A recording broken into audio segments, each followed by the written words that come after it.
సుమా గారు, ప్రధానంగా అంటే చాలా సందర్భాలు చూసాం. మీ పార్టీ నుంచి సస్పెండ్ అయినటువంటి తీన్మార్ మల్లన్న చాలా కీలకంగా బీసీ నినాదం ఎత్తుకోవడం, పార్టీ పెడతారని కొన్ని ప్రచారాలు రావడం అన్నీ జరుగుతున్నాయి. అయితే మాట్లాడిన వ్యాఖ్యల్ని ఇక్కడ టీపీసీసీ ఖండించడం అభినందించదగ్గ విషయం అని చెప్పేసి ఇటువైపు ఇప్పుడు రామ్మోహన్ రావు గారు కూడా చెప్పాడు, అనలిస్ట్. సో అంటే ఇక్కడ జరుగుతున్నటువంటి అంశాలు చూసుకుంటే అంటే ఎందుకు ఇంతలా బీసీ నినాదం కాంగ్రెస్ పార్టీ ఒక చిత్తశుద్ధితో వెళ్తుందని చెప్తుంది, కానీ ఇక్కడ ఎందుకు కవిత కానీ లేకపోతే తీన్మార్ మల్లన్న కానీ తీసుకునే ప్రయత్నం చేస్తున్నారు ఆ క్రెడిట్? ఎసెన్షియల్లీ బీసీ రిజర్వేషన్ 42% ఏదైతే మేము మాట్లాడుతున్నాము, ఇది ఎలక్షన్స్ కంటే ముందు, జనరల్ ఎలక్షన్స్ ముందు మా ప్రతిపక్ష నేత, ప్రస్తుత లోక్సభ ప్రతిపక్ష నేత అయినటువంటి శ్రీ రాహుల్ గాంధీ గారు భారత్ జోడో యాత్ర తీసుకొని పోతున్నప్పుడు ఆ తరుణంలో జిస్కి జిత్ని హిస్సేదారి ఉస్కి ఉత్ని భాగీదారి అని చెప్పేసి ప్రజల మధ్యలోకి తీసుకుపోయినప్పుడు దానికి అనుగుణంగా మనం క్యాస్ట్ సెన్సస్ చేయాలా అని చెప్పేసి అప్పుడు ప్రతిపాదించడం బీసీ డిక్లరేషన్ జరిగింది. బీసీ డిక్లరేషన్ లో మేము క్లియర్ గా కేటగారికల్ గా చెప్పినాం. మేము కామారెడ్డిలో జరిగినటువంటి బీసీ డిక్లరేషన్ లో మేము వచ్చిన వెంటనే బీసీ క్యాస్ట్ సెన్సస్ చేస్తాము, దాంట్లో బీసీ లెక్కిందా అనేది తేలాలా అని చెప్పేసి ఒక డిస్కషన్స్ కి తీసుకొచ్చినాము. దాన్ని మేము డిక్లరేషన్ లో పెట్టినాము. ఎలక్షన్స్ అయిపోయినాయి, రిజల్ట్ వచ్చింది, గెలిచినాక మేము మాకు చిత్తశుద్ధి ఉంది కాబట్టి మా నేత ఇచ్చిన మాట ప్రకారం, మా రాహుల్ గాంధీ గారు ఇచ్చిన మాట ప్రకారం ఇక్కడ తెలంగాణలో ఫస్ట్ సారి క్యాస్ట్ సెన్సస్ చేసినాము. జనాలందరూ అప్పట్లో ఆ తరుణంలో కూడా చెప్పారు ఇది అంత ఈజీ కాదు, చెయ్యరు అని చెప్పేసి. కానీ మేము గవర్నమెంట్ చాలా సీరియస్ గా తీసుకొని దీనిని ప్రతి ఇంటింటికి పోయి దీనిని ఫార్మ్స్ ఫిల్అప్ చేసేసి లెక్క అనేది తేలడం జరిగింది. లెక్క తేలింది 42% బీసీలు ఉన్నారు అని చెప్పేసి తెలిసిన దీనికి ఒక కాంట్రిబ్యూషన్ మొత్తం కాంగ్రెస్ పార్టీకి పోతుంది.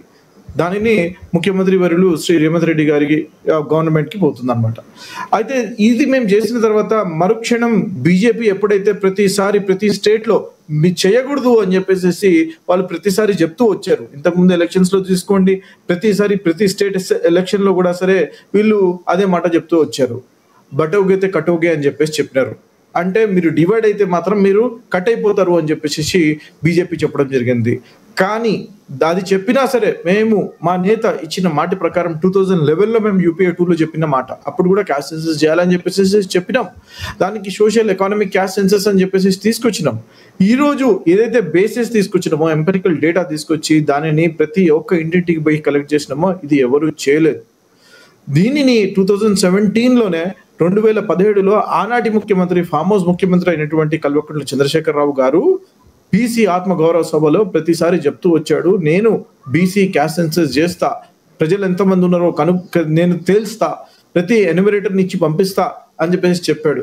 2019లో చెప్పాడు, 2021లో చెప్పాడు. కానీ ఏ రోజు ఈయనకి చిత్తశుద్ధి అనేది లేదు. ఏ రోజు జనాభా ఎంత ఉందనేది తేలలేదు. ఏ రోజు వాళ్ళు ఎంత శాతం ఉన్నారు అని తేల్చి వాళ్ళకి కావాల్సినటువంటి రిసోర్సెస్ కానీ, వాళ్ళకి కావాల్సినటువంటి వనరులు కానీ, వాళ్ళకి కావాల్సినటువంటి బడ్జెట్ కానీ, వాళ్ళకి కావాల్సినటువంటి ప్రతి ఒక్క కేటగిరీలో వాళ్ళకి కావాల్సిన ప్రపోర్షనేట్ షేర్ ఏది చేయలేదు. అది చేసింది అని అంటే ఓన్లీ కాంగ్రెస్ పార్టీ. వచ్చిన ఒక్క సంవత్సరంలోనే మేము దీనిని కనుక్కొని లెక్క తేల్చి జనాభా ముందుకు తీసుకొచ్చినాం. హిస్సాకర్యంలో లెక్క తేల్చినాక తేలింది 42% అని చెప్పేసి.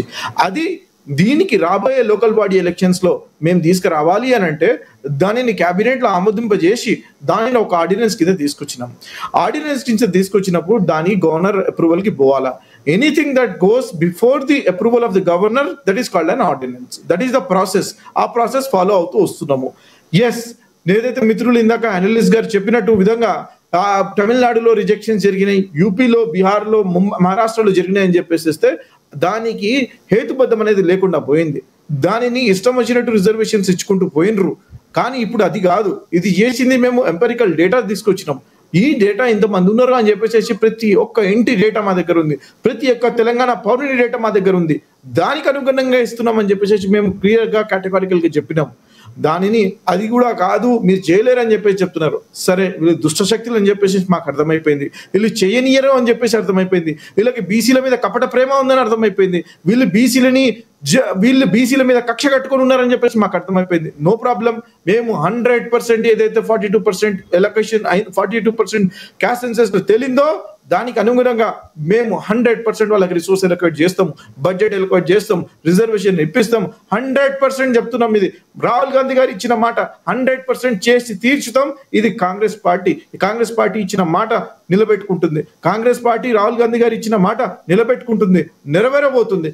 దానిని చూడలేక ఈ మేడం గారు, కల్వకుంట్ల కవిత గారు, నేనేదో బీసీలకి చేస్తా అని చెప్పేసి ఆవిడ వచ్చేసి క్రెడిట్లు తీసుకోవడము, వాళ్ళ ఇంటి దగ్గర స్వీట్లు పంచుకోవడము. సరే, ఆమెకి ఏదో పబ్లిసిటీ స్టంట్ కావాలా, ఫస్ట్ చూసింది ఆవిడ ఆ అన్నకి చెల్లెకి మధ్యలో వైరం అని చెప్పేసి తీసుకొచ్చింది. నేను జైలుకి పోతే, ఈ లిక్కర్ రాని జైలుకి పోతే ఏ రోజు కూడా ఎవరు వీళ్ళకి సపోర్ట్ చేయలేదు.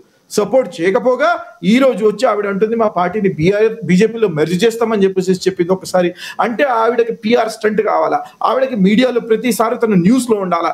ఏంటండి వీళ్ళు చేసేది ఏంటండి?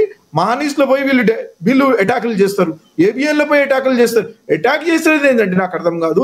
మీకు ప్రాబ్లం ఉంటే, మీకు నొప్పి అనిపిస్తే, మీకు బాధ అనిపిస్తే, మీకు you have a legal right, you can go and file police complaint, you can go to the court of law. అక్కడ న్యాయం తెలుసుకోండి. అంటే మీకు కోర్టుల మీద న్యాయం తెలుస్తుందని తెలియదా? మీకు కోర్టుల మీద నమ్మకం లేదా? మీకు ఇది తెలంగాణ సమాజం చూస్తూ ఊరుకోవాలా? అంటే మీకు మీ ఎమోషన్స్ కి, మీ ఫీలింగ్స్ కి బాధ కలిగిస్తే మీరు ఇళ్లలో దూరుతారు, ఆఫీసుల్లో దూరుతారు, భౌతిక దాడులు చేస్తారు. అంటే ఎక్కడ పోతుంది ఇది? ఫ్రీడమ్ ఆఫ్ ప్రెస్ లేదా? ప్రెస్ మీద ఎట్లా దాడి చేస్తారండి? నాకు అర్థం కాదు. ప్రెస్ మీద దాడి చేస్తారండి, గుండాల్ని తీసుకుపోయి దాడులు చేస్తారు వీళ్ళు. అంటే ప్రతిసారి చూస్తూ కూర్చోవాలా? లేదు. ఏదైతే తీన్మార్ మల్లన్న గారు చెప్పినరో మేము మాత్రం అదే మాట చెప్తున్నాం. ఎవరు ఏం మాట్లాడినా సరే ఫ్రీడమ్ ఆఫ్ ఎక్స్ప్రెషన్ కింద వస్తుంది, వాక్ స్వాతంత్రం వస్తుంది. ఇది రాజ్యాంగం ఇచ్చిన హక్కు. దాంట్లో ఒకవేళ తప్పు జరిగినట్టుంటే మేము దాన్ని సమర్థిస్తలేం, మేము దాన్ని ఖండిస్తున్నాం. కానీ తప్పకుండా you have a right to go and complaint. మీకు లా చేతులు తీసుకునే హక్కు లేదండి. ప్రతి ఒక్కరికి జీవించే హక్కు ఉందండి. తెలంగాణని ఏం చూపించదలుచుకుంటున్నారండి మీరు? నా ఇష్యూ క్రియేట్ చేయాలని తెలుసుకుంటున్నారు మీరు.